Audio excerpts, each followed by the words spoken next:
सर्व पत्रकार बांधवांचं एकदम लास्ट मोमेंटला आपल्या सर्वांना निमंत्रण वेळ सांगितल्यानंतर देखील आपण सर्वजण उपस्थित झालात, त्यासाठी मी सर्व पत्रकार बांधवांचं मनापासून या ठिकाणी त्यांचे आभार व्यक्त करतो आणि आपलं स्वागत देखील या ठिकाणी करतो। निलंगा नगरपालिकेची निवडणूक, हे निवडणुकीला घेऊन राजकारण होणं अपेक्षितच आहे, पण या राजकारणामध्ये एकमेकांना वेटीस धरणं हे समजू शकतो, पण निलंग्याच्या जनतेला वेटीस धरणं हे अत्यंत चुकीचं आहे। खरं तर मी कोणत्याही विरोधकांनी केलेल्या विषयावर कधीही त्याचं उत्तर देत नाही, हा माझा मूळ स्वभाव आहे। आज देखील मी विरोधकांनी जे गोष्टी बोलल्या त्याच्यावर मी उत्तर देणार नाही, पण वस्तुस्थिती आणि कशा पद्धतीने एखाद्या वस्तुस्थितीला मोडायचं, तोडायचं आणि जनतेला वेटीस धरायचं हा चेहरा समोर त्या ठिकाणी आलाय।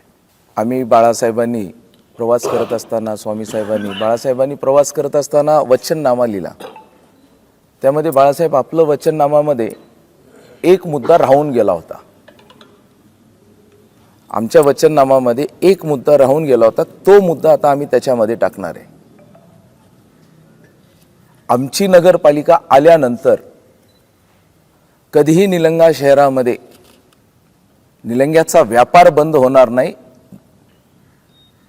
अशा प्रकारचं बंद जर पुकारलं कोणी, त्या बंदला नगरपालिकेचा विरोध असणार आहे। लोकशाहीमध्ये अनेक मार्ग दिलेले असतात, पण जनतेला वेटीस धरून असं बंद आम्ही तरी कधीच पुकारणार नाही, पण ज्यांनीही असं बंद पुकारतील अशा बंदला आमची नगरपालिका कधीही साथ घालणार नाही। हा आमचा वचननाम्यातला एक मुद्दा आमचा वाढला, बरोबर बघायचं, कारण आपण नगरपालिका लोकांच्या सेवेसाठी करतो। एखादा विषय असेल, काही असेल, कारण अनेकदा आपण मला 20 वर्षाच्या राजकारणात आपण पाहिलेलं आहे, मी बंदला कधी साथ दिलेली नाही आहे। संभाजी पाटीलनी कधी कोणता बंद पुकारला आहे असं तुम्हाला मागच्या या 10-15 वर्षामध्ये कधीच पाहायला मिळणार नाही। कुठेही काही हो, महाराष्ट्रातल्या कोणत्या कानाकोपऱ्यात काही घडलं, ते इथल्या व्यापाऱ्यांवर कुणीतरी कोणत्या तरी भागामध्ये काहीतरी करतो। निषेध करायला पाहिजे का? निषेध निश्चित करायला पाहिजे, विरोध करायला काय? आपल्याला संविधानाने वेगवेगळ्या पद्धतीचे अधिकार दिलेले आहेत। आपण बंद करणं, इथं संविधानावरचा अभ्यास असणारे अनेक मंडळी आहेत, कुणाच्या अधिकारावर गदा आणणं हे संविधानाच्या विरोधात आहे। आणि आज तुम्ही एक सर्वसामान्य माणूस असेल, भाजी विक्रेता असेल, फळ विक्रेता असेल, छोटा व्यावसायिक असेल, सर्वसामान्य व्यापारी असतील, यांच्या अधिकारावर तुम्ही गदा आणलाय, त्यांचं नुकसान त्या ठिकाणी केलंय। सन्माननीय न्यायालयाचा देखील अशाच प्रकारचे सूचना आणि आदेश न्यायालयाचे त्या ठिकाणी आहेत।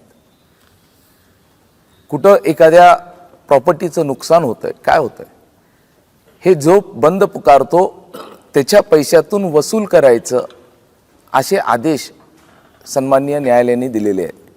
हे नुकसान निश्चितपणे निलंग्यातील जनता, व्यापारी येणाऱ्या 20 तारखेला, माझं आव्हान आहे आपल्या सर्व व्यापारी बांधवांना, सर्व गाडीवाले असतील, सर्व भाजी विक्रेतेवाले असतील, सर्वजण जे असतील, निलंग्यातले व्यापारी असतील, ज्यांचं नुकसान ह्या चुकीच्या पद्धतीच्या स्वतःच्या राजकीय पोटी बंद पुकारलंय, त्यांनी 20 तारखेला मतदानारूपी आपलं मत व्यक्त करून ह्या नुकसानाची भरपाई व्यापारी करतील, हे मला आपल्याला खात्री आहे। काय घडलं, काय नाही, हे फक्त निलंग्याच्या नागरिकांना माहिती असं नाही, पूर्ण महाराष्ट्राला या ठिकाणी याची माहिती आहे। राज्याचे मुख्यमंत्री माननीय देवेंद्रजी फडणवीस साहेब ते राज्याचे प्रमुख आहेत, निवडणूक आयोग ही एक स्वतंत्र संस्था आहे, स्वायत्त संस्था आहे. आपण अशा संस्थेवर अशा ज्युडिशरी, त्यांना एक प्रकारे ज्युडिशरीचा अधिकार असल्यासारख्या ह्या सर्व संस्था आहेत. अशा संस्थेबद्दल त्यांनी दिलेला जो निर्णय आहे तो निर्णय निश्चितपणे त्याला समर्थनात आमच्या सरकारने तरी केलेलं नाहीये. आपल्याला त्याच्याबद्दल जे मत व्यक्त करायचं असते ते मत व्यक्त करण्यासाठी वेगवेगळे माध्यम आपल्याला समोर आहेत. माननीय देवेंद्रजी फडणवीस साहेबांनी नाराजगी व्यक्त केली. जे घडलं ते चुकीचं घडलंय असं त्यांनी स्पष्टपणे त्या ठिकाणी सांगितलं. आणि आम्ही भारतीय जनता पार्टी म्हणून ह्या विषयाला घेऊन त्यांच्या उच्चस्तरीय जे समिती असती त्यांच्याकडे भारतीय जनता पार्टी रिप्रेझेंटेशन करणार असं वक्तव्य माननीय देवेंद्र फडणवीस साहेबांनी केलं. महाराष्ट्राचा निवडणूक आयोगाची च्या बदल त्यांनी केलेल्या कृत्याच्या बदल मला असं वाटतंय की माननीय मुख्यमंत्री महोदयांच्या कालच्या स्टेटमेंटमध्ये जर आपण पूर्ण जर पाहिलं, या सर्व गोष्टीचा विरोध हा शब्द मी वापरता येणार नाही, हे चुकीचं घडलंय, ह्याला आम्ही समर्थनात नाही. अत्यंत महाराष्ट्राच्या राजकारणामध्ये इतिहासामध्ये पहिल्यांदा असं काहीतरी चुकीचं घडलंय असं त्यांनी त्या ठिकाणी स्पष्टपणे उल्लेख केला. आणि निवडणुका व्हायला पाहिजेत. 24 ठिकाणी नगरपालिकेच्या निवडणुका रद्द झाल्या, 204 ठिकाणी खालच्या प्रभागातल्या निवडणुका रद्द झाल्या.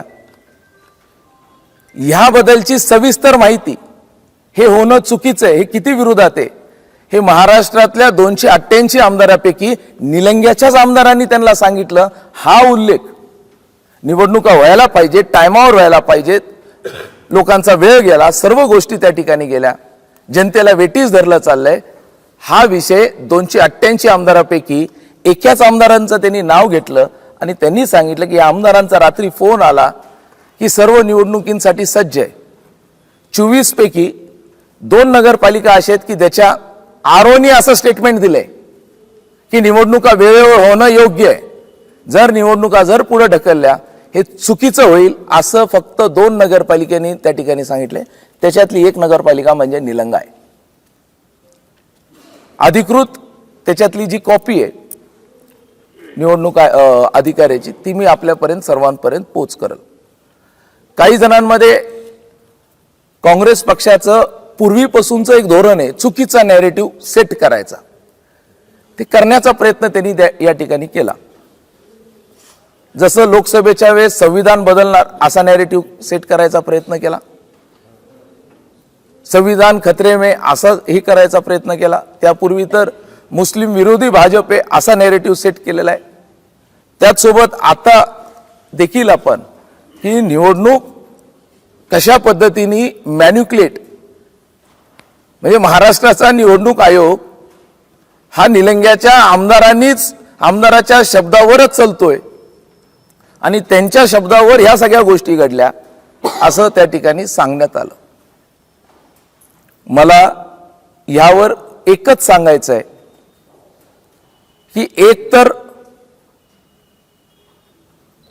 ते जनतेला ज्यांनी हे अशा प्रकारचं बंद पुकारलंय, एकतर ते जनतेला मूर्ख समजत असतील किंवा दुसरा विषय म्हणजे ते स्वतः मूर्ख असतील. व्यापाऱ्यांना माहिती आहे, सर्वसामान्यांना माहिती आहे की काय महाराष्ट्रात घडलंय, फक्त आपल्याकडे घडलंय असं नाही. आपल्या येथील शाहीर नावाचे 2 बंधू यांनी त्यांचा अर्ज भरला होता. अर्ज काही कुणी जाणीवपूर्वक रद्द केला असं देखील नाही. अर्ज रद्द होण्याचे कारण असे आहेत की रिटर्निंग ऑफिसर अर्जामध्ये काही गोष्टी 2-3 गोष्टी महत्त्वाच्या असतात.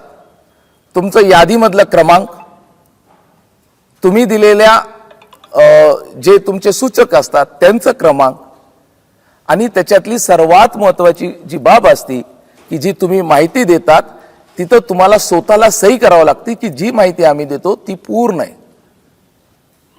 तर जे उमेदवारांनी अर्ज भरला होता त्याच्यामध्ये त्यांनी सही कुठंच केलेली नाही आणि रिकामा अर्ज दिलेला आहे, कुठंच सही नाही, अर्ज रद्द झाला. मग अर्ज रद्द झाल्यावर म्हणजे ही अशीच केस, मी ही निलंग्यातली केस सांगतोय, प्रत्येक ठिकाणी वेगळी केस असेल. ज्या ज्या ठिकाणी महाराष्ट्रात असे अर्ज रद्द झाले असे मंडळी कोर्टात गेले. कोर्टाला निवडणूक आयोगाच्या गोष्टी बाइंडिंग नसतात, कोर्टाच्या गोष्टी निवडणूक आयोगाला बाइंडिंग असतात, हे आपण सर्वांनी लक्षात घ्यावं. ज्याचा अर्ज रद्द झाला त्याच्यासाठी अपील करण्यासाठीच जी जागा आहे ते म्हणजे कोर्ट, सुपर ऑथॉरिटी. कोर्टाला तुम्ही डायरेक्शन देऊ शकत नाही की तुम्ही आजच निर्णय द्या. काही ठिकाणी म्हटले की 23 तारखेला चिन्ह वाटप आहे, शेवटचा दिवस आहे, कोर्टाचे आदेश आहेत, तुम्ही आम्हाला बाइंड करू शकत नाही. निवडणूक आयोग वेगळा, आमचे जे निर्णय असतील हे त्यांच्यावर बंधनकारक असतात, त्यांचे निर्णय आमच्यावर बंधनकारक नसतात. कोर्टाने तारीख दिली 25 आणि सांगितलं की 25 तारखेपर्यंत तसे सूचना सन्माननीय कोर्टातून ज्यावेळेस निवडणूक अधिकाऱ्याला येतात त्याला फॉलो करावं लागतात, त्याच्याप्रमाणे चलावं लागतं. सूचना माननीय कोर्टाचे निवडणूक अधिकाऱ्याला आले 25च्या नंतर तुम्ही चिन्ह वाटप करा, आणि कोर्टाने या दोघांचे अर्ज त्या ठिकाणी फेटाळले. कारण म्हटले अरे, आणि माझी विनंती आहे सर्व पत्रकार बांधवांना, आता परत विरोधक म्हणतील या शाहीर बंधूंना पण संभाजी पाटीलनीच सांगितलं कोर्टात जावा, त्यांनीच त्यांना ठरवून ह्या सगळ्या गोष्टी करायला लावल्या आणि कोर्टाने पण जे निर्णय दिला, मी कोर्टाचा सन्मान ठेवून बोलतो, पण पुढचे लोक संविधानाचा सन्मान ठेवत नाही. हे लोक इथपर्यंत देखील म्हणायला पुढं मागं बघणार नाही, कोर्टाला देखील डायरेक्शन ह्यांनीच देतात असं देखील बोलायला. कारण निवडणूक आयोग पण तशाच प्रकारची एक संस्था आहे की त्याच्यावर कुणी बोलत नाही, टीका टिप्पणी करत नाही. आणि आपल्याला ज्यावेळेस कोर्टाचे आदेश 25 तारखेचे आले, 25 नंतर कोर्टाने फेटाळलं, 26ला त्या ठिकाणी निर्णय झाला. निवडणूक आयोगाने असा स्टँड घेतला पूर्ण राज्यभरामध्ये की त्यांनी त्यांच्या प्रोग्रामला स्टिकअप राहिले. म्हणजे माझी ही विनंती आहे, जरा बारकाईने ऐका, जनतेला वस्तुस्थिती माहीत होणं गरजेचं आहे. निवडणूक आयोगाने त्यांनी जो कार्यक्रम पत्रिका काढली होती त्या गोष्टीला त्यांनी स्टिकअप राहिले. 23 तारीख ही लास्ट डेट आहे आणि नॅचरल जस्टिस खाली ज्यांचे निकाल 23च्या नंतर आलेले आहेत त्यांच्यासाठी त्यांनी सेपरेट कार्यक्रम काढला. कारण त्यांना जो 3 दिवसाचा जो विड्रॉलचा टाइम असतो तो त्यांना मिळाला नाही. आणि समजा जर त्यांनी विड्रॉल केले असते त्या प्रभागात किंवा त्या अध्यक्षपदासाठी दुसरे कुणी इतर लोक विड्रॉल करू शकले असते किंवा त्यांचा फॉर्म राहिला असता. ह्या गोष्टी त्यांनी लक्षात घेऊन त्यांनी सांगितले की नॅचरल जस्टिस एखाद्या माणसाचा आपल्याला काढता येत नाही, त्याच्यामुळे त्यांना विड्रॉलचा जो नियमानुसार जो 3 दिवसाचा कालावधी मिळाला होता तो त्यांना मिळाला नाही. त्यासाठी त्यांनी हा कार्यक्रम पूर्ण महाराष्ट्रासाठी पुढे ढकलला. फक्त कुठं की ज्या ज्या ठिकाणी अशा प्रकारचे ऑब्जेक्शन्स 23 तारखेच्या नंतर आलेत. एक नगरपालिकेला 22ला त्याच दिवशी सेम डेला निर्णय झाला, 22 तारखेला निर्णय झाला, त्या नगरपालिकेचं आलं. पण 22च्या नंतर एक 23ला झालेला माननीय मुख्यमंत्री महोदयांच्या कॉन्स्टिट्युन्सीमध्ये त्यांच्या ह्याच्यामध्ये जिल्ह्यातल्या अशा 2 नगरपालिका आहेत, तिथं देखील असाच निर्णय झालेला आहे. ह्याच्यावर असं हे आपल्याला का सांगणं आहे की त्यानंतर 26ला प्रक्रिया चालू झाली, आपल्याकडे एक देखील विड्रॉल नव्हता. निवडणूक आयोगाने ही गोष्ट लक्षात घ्यायला पाहिजे होती. हा जो निर्णय, जो आदेश त्यांनी 29 तारखेला काढलेला आहे, ज्याच्यामुळे सर्वांना वेटीस धरलं गेलं, तो 29 तारखेला असा आदेश काढला की 23च्या नंतर झालेल्या प्रत्येक ठिकाणी स्टे, आणि 23ला आदेश काढून तेवढ्या निवडणूक आयोगाने पूर्ण निर्णय नाही दिला. त्यांनी त्याच्यामध्ये अर्धावट निर्णय दिला. त्याच्यामध्ये आम्ही ती मागणी केली की तुम्ही 23च्या नंतर जे निर्णय घेतले त्याच्यामधलं शुद्धीपत्र काढणं गरजेचं आहे. ज्यांचे अर्ज व्हॅलिड झाले त्या भागात काय करायचं आणि ज्यांचे अर्ज इनव्हॅलिड झाले त्या भागात काय करायचं. आणि निवडणूक आयोगाने त्याच्याबद्दलचं कोणतं स्पष्टीकरण दिलं नाही. त्यांनी स्पष्ट एकाच गोष्टीवर स्टिकअप झाले, 23 पासून कोणते निकाल आले त्या निवडणुका पुढे ढकलण्यात. निवडणूक आयोगाने ते 29 तारखेला पत्र काढलं. 29 तारखेला पत्र काढलं. 29 तारखेला पत्र काढून सर्व आरओला, सर्व जिल्हाधिकाऱ्यांना 30 तारखेला व्हीसी ठेवली आणि त्या व्हीसी मध्ये निवडणुका घेऊ शकतात का, निवडणुकीसाठी सज्ज आहे का, हा रिपोर्ट त्याच्यामध्ये द्यायचा होता आणि त्या रिपोर्टवर निर्णय होणार होता. मला देखील 29 आल्यानंतर मी वाट बघत होतो. दुपारी 11-12 वाजता व्हीसी झाली, 12 वाजता व्हीसी झाली. मी बाळासाहेब जवळ बसलो होतो. माझ्या मोबाईलमध्ये 30 तारखेचा अजून देखील मेसेज आहे. 30 तारखेला आमची दुपारची सभा होती. आम्ही दोघं बसलो होतो. लक्ष आमचं सभेकडे होतं, पण अर्ध लक्ष आमच्या निकालाकडे होतं. त्याच्यामध्ये त्या व्हीसी मध्ये लातूरच्या जिल्हाधिकाऱ्यांनी स्पष्ट मत व्यक्त केले की आमच्या जिल्ह्यामध्ये निलंगा स्पेसिफिक करून त्यांनी सांगितलं, निलंगा या ठिकाणी सर्व यंत्रणा सज्ज झालेले, मतपेट्या तयार आहेत, मशीनवर आमचं लेबलिंग लावून तयार आहेत, आमची पूर्ण टीम सज्ज आहे. मी एखाद्या सुपर क्लास 1 अधिकाऱ्याबद्दलचं एखादा वक्तव्य करतो, हे चुकीचं नाहीये. त्या व्हीसी मध्ये लातूर जिल्हाधिकाऱ्यांनी स्पष्ट मांडलं की पूर्ण आमची निलंग्याची यंत्रणा सज्ज आहे आणि निवडणुका पुढे नेणं हे योग्य नसणार आहे. निवडणुका वेळेवरच घ्यायला पाहिजे असं आपलं मत ज्यावेळेस जिल्हाधिकाऱ्यांनी मांडलं त्यावेळेस मला ह्या गोष्टीचा आनंद झाला. मी जागेवरून उठलो. मी बाळासाहेबांना गळ्याला लावलं. बाळासाहेबांना म्हटलं, वा बरं झालं आपलं, आता चला म्हटले आपण पुढे लढायला. आणि यानंतर आम्ही पूर्ण तयारीने, पूर्ण ताकदीने, पूर्ण सभा त्या ठिकाणी केली. आपण सर्वजण साक्षीदार आहात. दुसऱ्या दिवशी रॅली केली, रॅलीची तयारी केली, रॅलीची घोषणा केली, रॅलीमध्ये सर्वजण राहिलो. आणि मला रात्री मी ज्यावेळेस हे सर्व प्रक्रिया, ज्यावेळेस 30 तारखेला संध्याकाळी निवडणूक आयोगाने प्रत्येक आरओला अशा सूचना दिल्या की बाबा आता तुम्ही जो पाठवलेला रिपोर्ट आहे हा रिपोर्ट आम्ही मान्य करणार नाही. ह्याच्याबद्दलचं म्हणजे निलंगा निवडणूक अधिकाऱ्यांनी काय म्हटलं, निवडणुका घेण्यास तयार आहे, तुमचा हा रिपोर्ट मान्य होणार नाही, तुम्ही रिपोर्ट बदलून पाठवा, रिपोर्ट बदलून पाठवा असा प्रेशर निवडणूक आयोगाने तुमचं चुकीचा रिपोर्ट आलेला आहे. ज्या ज्या भागात ज्यांनी सांगितलं की निवडणुका घेण्यास आम्ही तयार आहे, हे असं चालणार नाही, असं त्यांच्यावर प्रेशर त्या ठिकाणी होतं. हे कधी झालं? 30 तारखेला संध्याकाळी. आणि त्याच माध्यमातून राज्याच्या मुख्यमंत्र्यांना माझं बोलणं झालं. राज्याचे मुख्यमंत्री महोदयांनी पूर्णपणे निवडणूक आयोगाला ह्या बाबतीमध्ये कन्व्हिन्स करण्याचा प्रयत्न केला की देशामध्ये असं कुठं घडलं नाही, चुकीचं घडलंय, चुकीचं घडलंय, ह्या गोष्टीला तुम्ही असं जर केला ते चुकीचं राहणार आहे. तीव्र नाराजगी व्यक्त केली. आणि त्यांनी राज्यातल्या प्रमुख काही जे आमदार आहेत ज्यांच्या भागामध्ये निवडणूक आहेत त्यांना तातडीने मुंबईला बोलवलं. रात्री 12:30-1 वाजता ज्यावेळेस साहेबांशी बोलणं झालं, मी म्हटलं माझ्याकडे इथली जबाबदारी आहे. त्यांनी म्हटलं तू थांब, अरविंदला पाठवून दे.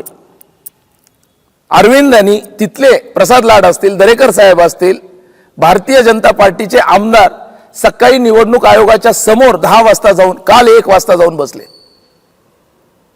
आणि 1 वाजता बसून हेच पूर्णपणे जसं एखादा दबाव असतो निवडणुकीमध्ये, निवडणुकीच्या काळामध्ये एखादा संस्था त्याचं प्रेझेंटेशन सकाळी 10 वाजताचा वेळ आपल्याला दिला, कधी 1 तारखेला ते प्रेझेंटेशन ते घेऊन, आपल्या जिल्ह्याचं प्रेझेंटेशन घेऊन, आपली भूमिका घेऊन अरविंद प्रसाद लाड यांच्या उपस्थितीमध्ये आणि 7-8 आमदार तिथं एकत्रित ताकदीने बसले. पूर्णपणे निवडणूक आयोगाला कन्व्हिन्स करण्याचा प्रयत्न केला. मुख्यमंत्र्यांचा देखील त्यांच्यावर तेच होता की चुकीचं करू नका, चुकीचा संदेश जाईल, चुकीच्या माध्यमातून त्या ठिकाणी जाईल. निवडणूक आयोग स्वायत्त संस्था आहेत. मुख्यमंत्री महोदयांना प्रत्येकाला या लोकशाहीमध्ये संविधानाला अधीन राहून बोलायचं असतंय, मांडायचं असतंय. ती स्वायत्त संस्था असताना मुख्यमंत्री महोदयाने पूर्णपणे संविधानाला अधीन राहून त्यांनी वक्तव्य केलं. ती जर संस्था जर स्वायत्त संस्था नसती तर त्याचं उत्तर माननीय मुख्यमंत्री महोदयाचं फार वेगळं राहिलं असतं. त्यांनी त्या संस्थेचा सन्मान केला आणि नाराजगी व्यक्त केली. रवींद्र चव्हाण साहेब आमचे भाजपचे अध्यक्ष आहेत, त्यांनी त्याच्यावरचं पत्र जे मुख्य निवडणूक आयोग दिल्ली आहे त्यांना त्याचं पूर्णपणे प्रेझेंटेशन पूर्णपणे त्या ठिकाणी पाठवलं. 24 नगरपालिका रद्द होणार आहे, 204 जागेंवर आक्षेप, तिथल्या निवडणुका परत होणार आहेत. हे होणं चुकीचं आहे. ह्याचं प्रेझेंटेशन एका पद्धतीने आम्ही इमिजिएटली, ही कालची प्रक्रिया आहे, दिल्लीला निवडणूक आयोगाकडे आमच्या पक्षाच्या वतीने निवडणुका वेळेवर घ्यायला पाहिजे, जनतेला वेटीस धरू नये, आम्ही दिल्लीला त्या ठिकाणी प्रेझेंटेशन इमिजिएटली पाठवलं. एकीकडे ह्या विषय होत असताना संविधानाने आपल्याला दिलेला जो परत एक अधिकार आहे, एखाद्या गोष्टीकडे मुख्य ठिकाणी आपण अपील करावं, आम्ही आमच्या माध्यमातून ॲडव्होकेट इरपतगिरींच्या माध्यमातून आम्ही जे अपील केलं, कसं निवडणूक आयोग चुकीचं आहे, ही काल तातडीने ज्यावेळेस ही परिस्थिती चालू होती, आम्ही तातडीने हायकोर्टामध्ये प्रतीक इरपतगिरी म्हणून जे आमचे वकील आहेत त्यांनी त्याचं प्रेझेंटेशन कोर्टामध्ये देखील केलं.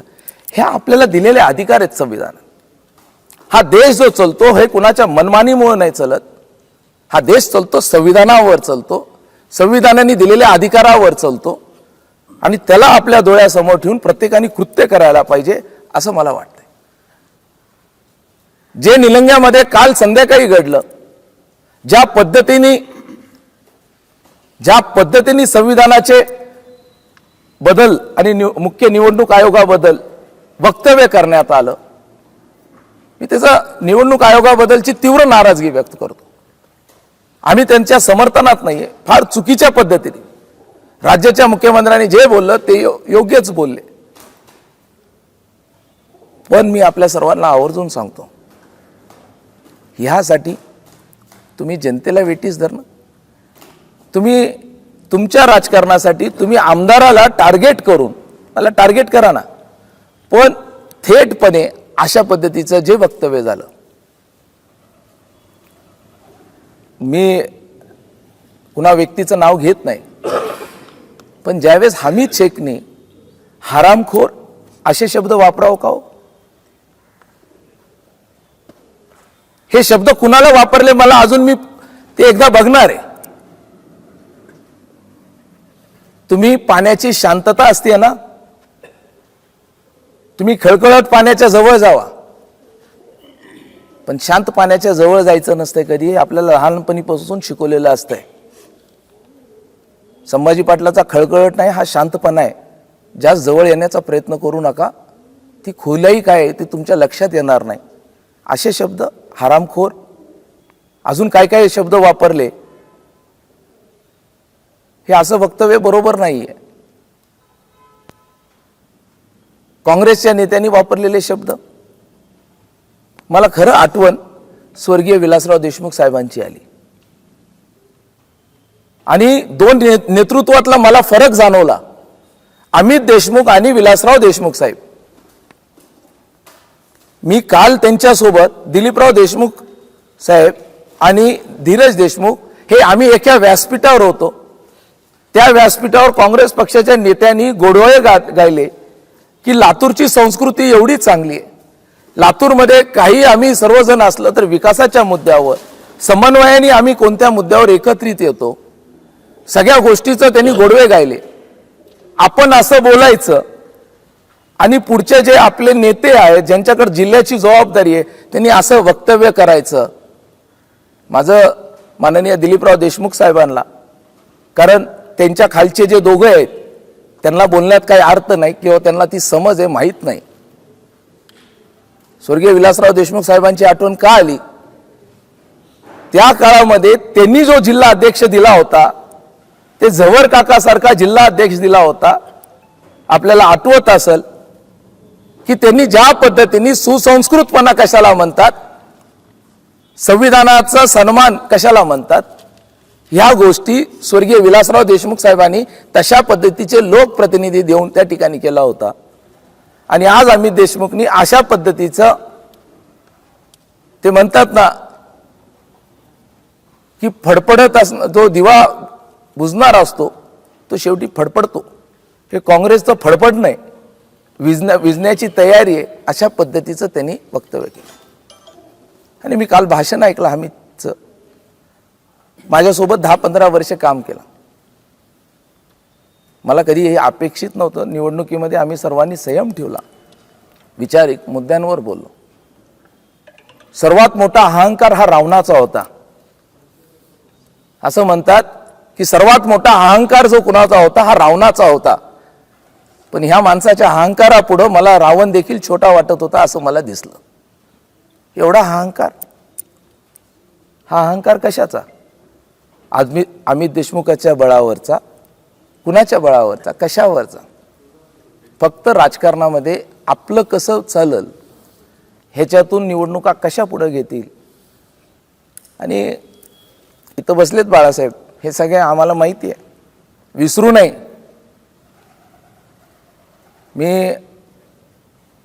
मला असं मी जे बघितलं काँग्रेसच्या अध्यक्षपदाच्या उमेदवाराला,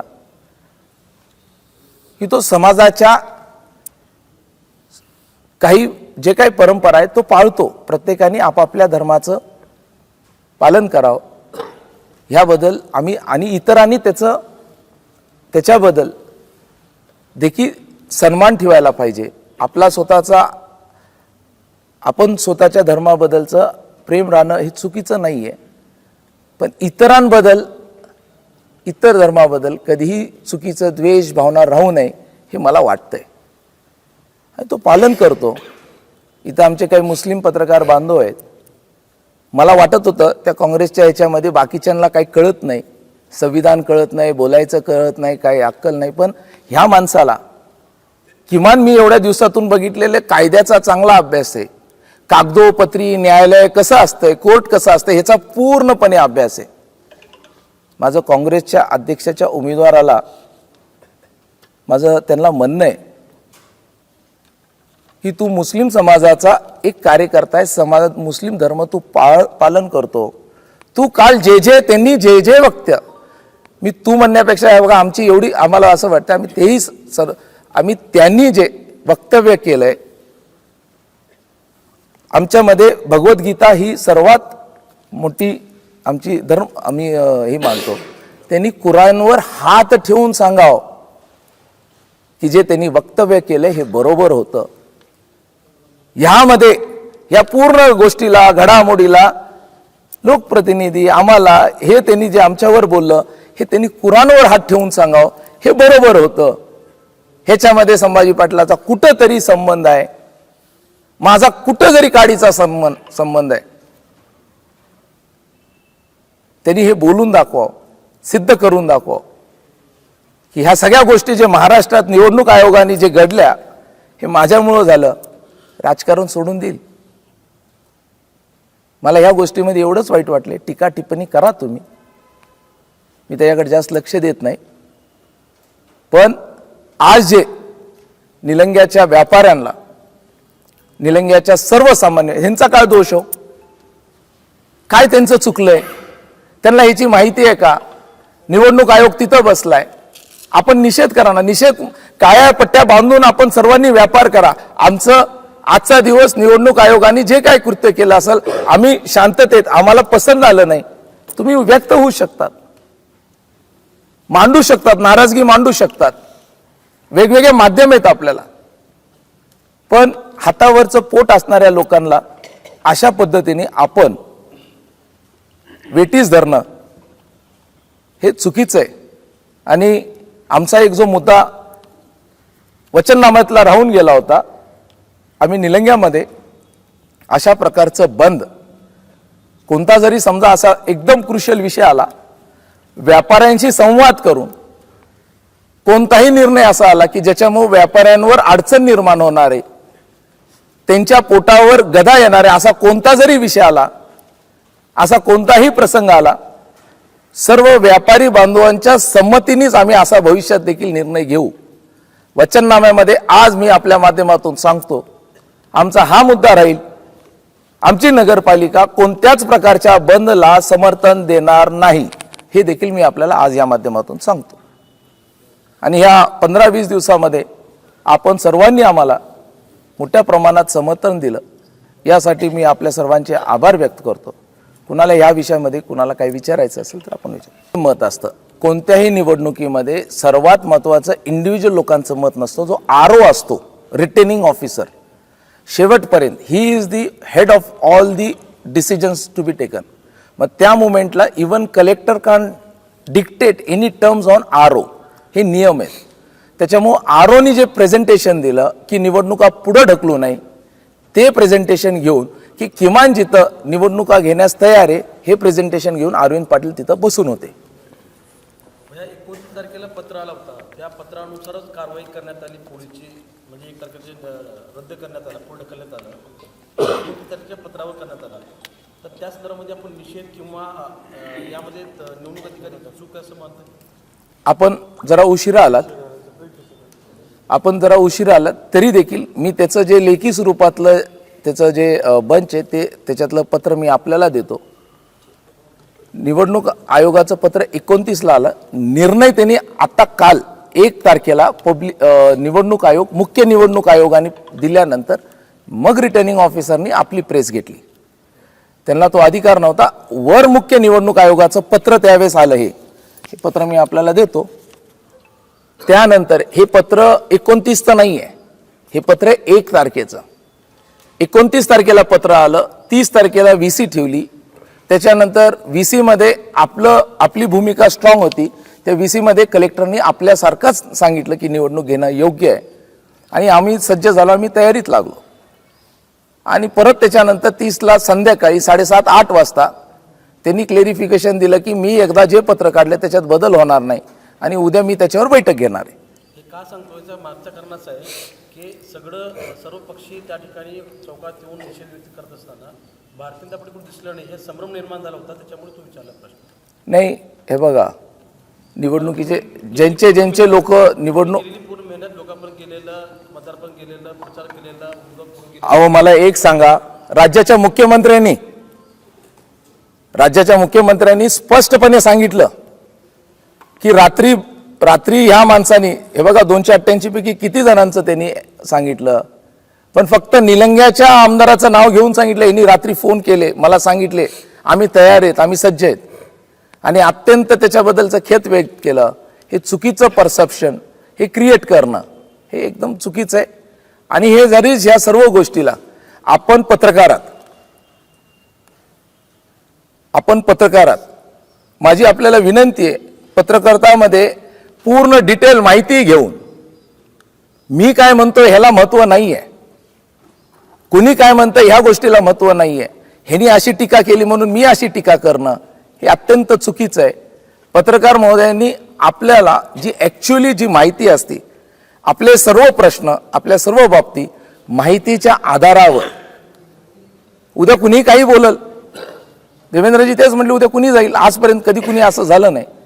ही जी मी माहिती सांगितली ही पूर्ण निवडणूक आयोगाच्या माहितीच्या आधारावर मी आपल्याला दिलेली माहिती आहे. सर्वात मोठा उत्सव म्हणून निवडणुकाकडे मतदानाकडे जातं. याच्यापूर्वी अशा कधी घटना घडल्या नाही. त्याच्या अगोदर अनेक नगर परिषदेच्या इलेक्शन झाल्या, स्थानिक स्वराज्याच्या झाल्या. कधीतरी कुठंतरी एखादी निवडणूक कुठेतरी उमेदवार वारला तर ते यावेळेस हे जे काही चालू आहे त्याच्यावर अंकुश आणण्यासाठी राज्य सरकार काही प्रयत्न करणार का, किंवा तुमचं आता केंद्रात सरकार आहे अशी वेगळी काही मागणी करणार आहात का? नाही, आमच्या पक्षाने तशी ऑलरेडी देवेंद्रजींनी काल सांगितलं, आम्ही तसं प्रेझेंटेशन जे काय घडलं ह्याच्या विरोधामध्ये जे काय घडलं हे चुकीचं घडलं नाही असं सरकार म्हणण्यापेक्षा पक्ष म्हणून वेगळं प्रेझेंटेशन आहे आणि सरकार म्हणून वेगळं प्रेझेंटेशन आहे. आणि ते प्रेझेंटेशन जे करणार आहेत त्याची देखील कॉपी आम्ही आपल्याकडे आणलेली आहे. आम्ही जे कोर्टात ह्या विषयाच्या विरोधात निवडणूक आयोगाने जे निर्णय घेतला त्याच्या विरोधात काल आम्ही गेलोय. कोर्ट हे आपलं माध्यम आहे, न्यायव्यवस्था माध्यम आहे, तिथं आपण जाऊ शकतो. आणि त्यांनी केलेल्या निर्णयावर आज मला म्हणता येत नाही, पण त्यांनी चुकीचं केलंय, पण त्या निर्णयावर त्यांच्यावर निश्चितपणे आम्ही न्यायव्यवस्थेतून त्यांच्या विरोधात आम्ही त्यांच्या निर्णयाच्या विरोधात गेलोय. असं कधीच घडलं नाही. 2011 मध्ये असा प्रसंग आला, त्यावेळेस 3 दिवस त्यांनी निवडणूक वाढवून दिली होती आणि आता देखील 1 दिवस प्रचार वाढवण्याचं कारण तेच होतं. तरी देखील निवडणूक आयोगाच्या ॲडमेंट भूमिकेमुळे त्यांनी त्यांच्या निर्णयामध्ये बदल न केल्यामुळे आपल्याला हा प्रसंग, ही परिस्थिती समोर आली. भैयासाहेब, आता टेक्निकल जो मुद्दा आहे की 23च्या नंतर जे काही जजमेंट आले कोर्टाचे ते घेऊ नका, पण सगळ्या निवडणुका पुढे घातली पाहिजे. मग तुमच्याकडे कोणता टेक्निकल मुद्दा होता की जे निवडणूक निलंग्याची घेतलीच पाहिजे, असं कोणता मुद्दा होता? नाही, आमच्याकडे विड्रॉ नव्हतं. जर विड्रॉ असतं तर तुमचे चिन्ह बदलले असते. विड्रॉ नव्हतं. विड्रॉ असतानाच म्हणजे आता जे आम्ही दिलेलं आहे, मी जे आपल्या आरोनी जो निर्णय दिलाय त्या आरोची कॉपी देखील मी आपल्याला त्यांच्याकडनं अधिकृतपणे मी हे दिलंय, पत्र दिलंय. ती कॉपी माझ्याकडे येईल. मला माहिती आहे त्यांनी काय दिलेलं आहे, कारण ते त्यांनी अधिकृत जे होतं ते पाठवून दिले, पण अधिकृतपणे मी एक घेतो. आपण देखील त्यांच्याकडनं घेऊ शकतो. माझी विनंती आहे, हे जे विषय आहे ना, हा विषय माझं म्हणणं आहे की चुकीचं परसेप्शन जनतेने निर्माण करावं. पण पत्रकार बांधवांच्या माध्यमातून चुकीचं परसेप्शन जावं असं फार मला असं वाटतं की ते चुकीचं ठरेल. तर निवडणूक आरोने असं दिलं की निवडणूक घेणं योग्य आहे असं आरोचं पत्र आहे विड्रॉल नसल्यामुळे. हां आणि हां कलेक्टरनी VC मध्ये सांगितलं ज्यांनी कोर्टात गेले होते ज्यांच्यामुळे इथला प्रॉब्लेम झाला त्यांना काहीच बेनिफिट नाही, त्यांना काहीच करताच येणार नाही. आणि मी आपल्याला सांगतो महाराष्ट्रातले परत माझी अजून विनंती आहे 24 नगरपालिकेच्या आरोला एक फोन करा बसून सर्वजण. फक्त निलंग्याच्या आरोचे पेट्या तयार होत्या, बाकीच्यांनी काय केलं म्हणजे सकाळीच त्यांनी थांबवले. पण आम्हाला विश्वास होता की निवडणूक आयोगाने जी 1 वाजता सर्व पक्षीय डेलिगेशनला सर्व पक्षीय बैठक जी आरोनी मुख्य निवडणूक आयोगाने घेतली त्यामध्ये आम्हाला असे एक वाटत होतं, चान्स वाटत होता 5-10% की आपली निवडणूक होईल. आणि मी आरोनला म्हटलं की मुख्य निवडणूक आयोगाचा निर्णय होण्याच्या पूर्वी तुम्ही काही घोषित करू नका ना. समजा मुख्य निवडणूक आयोगाच्या पूर्वी जर ह्यांनी घोषित केलं असतं आणि तुमची यंत्रणा सज्ज नाहीत असं म्हटलं, आधी मुख्य निवडणूक आयोगाची प्रेस नोट येऊ द्या, त्याच्यानंतर तुम्ही प्रेस नोट जाहीर करा. मग हे मोठी विसंगती आहे भाईसाहेब, कारण इकडे तर विड्रॉल तर नाही आणि परत विड्रॉलला आम्ही तेच सांगत होतो. म्हणजे अध्यक्षपदाचा विड्रॉल आणि 8 आणि 9 मध्ये सुद्धा विड्रॉल करू शकतात नाही अहो, त्याच्यातला अजून ट्विस्ट असा आहे, जे सिलेक्ट झाले त्यांनाच ती संधी आहे. बरोबर आहे. म्हणजे ट्विस्ट आहे. कोर्टाने त्यांना डिसमिसच केलंय, संधीच दिली नाही. हा. तर त्यामुळे ते कुठे येणार आहे. हा टेक्निकल मुद्दा घेऊन आपण हायकोर्ट मग आम्ही कोर्टात तेच गेलोय. मी तुम्हाला सांगतोय काय, आम्ही आता कुठे अपील करणार. त्याला जेवढं सांगायचं समजून पूर्ण महाराष्ट्रातले सगळे लोक, सर्व पक्षाचे लोक होते. काल त्यांच्या वकिलांनी सहित एका प्रोग्राममध्ये चॅनलला मुलाखत देताना सांगितलं आम्ही अपील नाही, आम्हाला याचिका दाखल करावं लागेल हायकोर्टात असंच सांगितलं त्यांनी एका त्यांच्या वकिलांनी. मुंबई खंडपीठात आज आहे, हा आज त्यांनी आज 10:30 वाजता ठेवले. म्हणजे आता हे बघा, ही स्टँडर्ड प्रक्रिया आहे. उगं काहीतरी बोलायचं. मी प्रेस एवढ्यासाठीच घेतली की तुम्ही व्यापाऱ्यांना का वेठीस धरलं, निलंग्याच्या सर्वसामान्य नागरिकांना का वेठीस धरलं, हा मुद्दा तुमचा करेक्ट आहे, योग्य आहे. आणि तुम्ही कुणाला बोलायला पाहिजे होतं. तुमच्या पक्षाच्या ज्येष्ठांना विचारा ना, श्रेष्ठीला विचारा, सगळ्यांना विचारा. ह्या विषयाला धरून तुम्ही हरामखोर असे शब्द वापरता. कुणाला वापरले मी आता ते नीट बघितलं नाही. मी बघितलं की ते माझ्याचं ते स्क्रोल केल्यानंतर आलं. ते जर कुणाला वापरलं ते बघणार आहे मी. भैया साहेब, तुम्ही म्हटलात नगरपालिकेचं पुढच्या सत्ता आली तर जे येणाऱ्या जे धरणे आंदोलन किंवा धरणे ते नाही, धरणे नाही, हा फक्त बंद, निलंगा बंद. हा समर्थन देणार नाही किंवा परवानगी देणार नाही. आंदोलन करू देणार लोकशाहीमध्ये मग आंदोलन कसं न्याय मागायचं? हा मी आपल्याला परत सांगतो सर, तुम्ही आपल्याला न्याय व्यवस्थेने संविधानाने जे दिलेले अधिकार आहेत निषेध करायचे, एखाद्या गोष्टीचा निषेध करण्याचे संविधानाने आपल्याला जे अधिकार दिलेत त्या अधिकारामध्ये तुम्ही आंदोलन करावं. पण व्यापाऱ्यांना वेठीस धरून बंद करणं, व्यापार बंद करणं, व्यापार ठप्प करणं, ह्या गोष्टीला व्यक्तिशः आमचा विरोध आहे. आमच्या जाहीरनाम्यामध्ये आम्ही ते टाकू. आंदोलन करा, धरणे धरा, ह्या सगळ्या गोष्टीला कुठं विरोध नसतो कधी. दुसरा प्रश्न आहे भाई साहेब, लोकसभेच्या नंतर कमीत कमी 1.5 ते 2 वर्षाच्या बादच तुम्ही पहिली पत्रकार परिषद घेता. नाही हो, त्याबाबत न घेण्याचे कारण किंवा पार्श्वभूमी सांगता येईल? मला वाटतं असं काही झालेलं नाही. आपले अनेक पत्रकार परिषद झालेले आहेत, अनेकदा आपण आलेलो आहेत, अनेकदा आपण भेटलेलो आहे. पण असं कधी हे नाही की पत्रकार परिषद घ्यायचे नाही. संपर्कात राहू सगळे.